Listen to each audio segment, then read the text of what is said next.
From the 47 million rand dodgy Dubai investment to the appointment of a new chief operating officer who will reportedly bag 3.2 million rand a year, it's safe to say that the Southern African Music Rights Organization has its fair share of problems. The local Performing Rights Collection Society recently appointed a new board at its annual general meeting. Now, musician, music director and founder of publishing house Lebotja Media Relebogile Mabotja was appointed SAMRO's vice-chairperson or acting chairperson, and she will chair the organization in an acting capacity until a permanent independent chairperson is appointed. And she joins me now to tell us more about her appointment. A very good morning to you, Lebogile, and welcome. Thank you so much for having me. It's nice to be back here.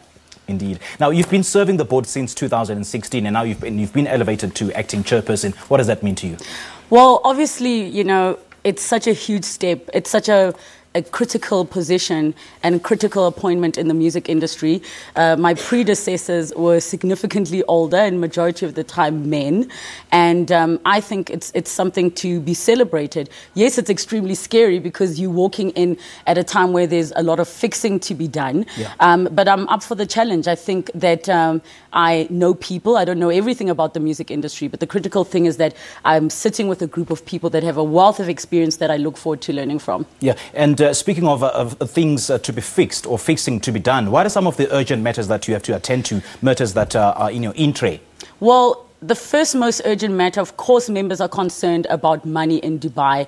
And we're hoping that after having opened the criminal case and the investigation opening up in Dubai, we can come to some kind of a resolution. Obviously, the plan is to try and retrieve the money, but that might not be as likely. So we're letting the investigation take place and the police do their work. A second critical issue is that we need to optimize our primary business, which is paying out royalties, which means chasing the people that play the music, which includes, you know, your broadcasters like SABC, making sure that churches are licensed, making sure that taverns are licensed. Everybody that uses music needs to be paying so that our members can also be paid. And then thirdly, which is for me more of a personal agenda, is to ensure that we have more women, more young people in places where they are owning.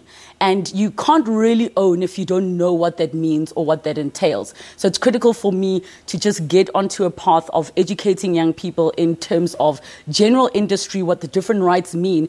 But also we need to take charge of things like our finances. We need to get an understanding what's happening with the Copyright Amendment Bill and all of those kind of things. And some of the big issues that you'll be tackling is, of course, the issue of accountability. Now, back to the dodgy Dubai deal. Are you laying the blame squarely on Mr. Sipho Dlamini, who was CEO at the time? I'm not laying the blame on anyone. I think that the investigation needs to take place until we can firmly say that this is who is responsible, and I doubt it would be one individual. Then we can come out and say, okay, I'm laying the blame on this. We did have 2 forensic investigations which have come out with certain findings, but up until we can actually get access to information in Dubai, to things like how was the money moved and bank accounts, we won't really have a clear picture of where we are. But according to Mr. Dlamini, the project was undertaken with the full support and endorsement of the board, which you were part of. So when I arrived on the board in 2016, I wasn't a part of agreeing to the project.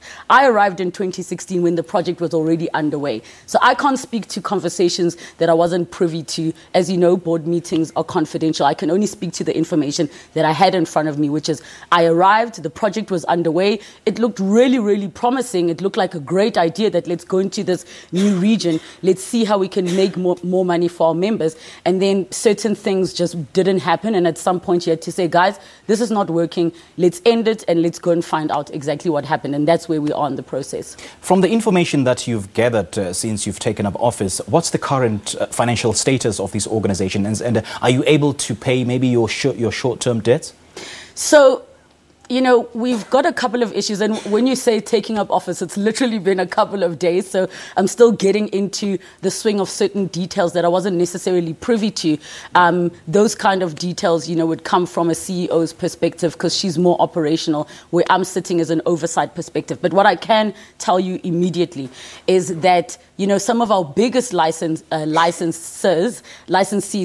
like the SABC, who are facing financial crises, we've had to come and say, what is a payment plan? What can we do? Because certain things are being delayed. And it's not just in SABC. We've got other broadcasters that we need to go and sit and say, guys, what are we doing? We've got a number of clubs, music venues that are opening up that are simply not paying, international concerts that come here that are simply not paying. And part of me understands when people say, why am I paying for music if I'm not selling it? Why am I paying for music if I'm not selling it? So again, it's to go back on a drive to say, let's explain why you need to pay for music when you play it publicly. And publicly can even be listening on the phone, waiting for a call center to pick up. The issue of this chief operating officer's salary, I mean, it's a 3.2 million rand a year, is a huge salary. Did the board approve it? Were you a part of those who played a role? So I know nothing about that. Whoever knows that. Were you part of those who played a role in his appointment? Definitely not, and that amount was not signed off. So what I can tell you with regards to a COO, that position has been vacant for a while. It is also a massive priority because we cannot have a CEO that is now carrying extra operational work because that vacancy remains unfulfilled, but definitely 3.2 million for an organization as small as ours. That is a no. Do you think South African music artists are happy with SAMRO at the moment? Oh, definitely not. And it's not to say all artists. Let me be very clear. You know, I find from my experience over the past 2 years attending AGMs, interacting with members, the members who are really, really involved are those who find themselves in a position where they're like, guys, I'm destitute, I'm coming to SAMRO, I need help. Artists that are doing well, you will never hear them speak about SAMRO because their royalties are paying. You know, so for me, it's so key to say, listen, all the big artists, the Caspers, the Lady Zamar, please get involved because you cannot wait till things get bad where now you're saying, help me, and now you're asking basic questions. So I think we also need to get onto an exercise which is being a bit more transparent, being a bit more accessible, educating more. And over time, I think we can come to a place where we say, things are better. I myself am a member, so I feel the frustrations and I get where everybody's coming from. 10 of the board members are members, and whatever decisions we make directly affect us. It's only the 2 independents that are going to join the board later as chairperson and chairperson of Audit and Risk Committee that are going to be completely objective. But the rest of us, of course, we're not happy. We also want our money. Right, yeah. Right.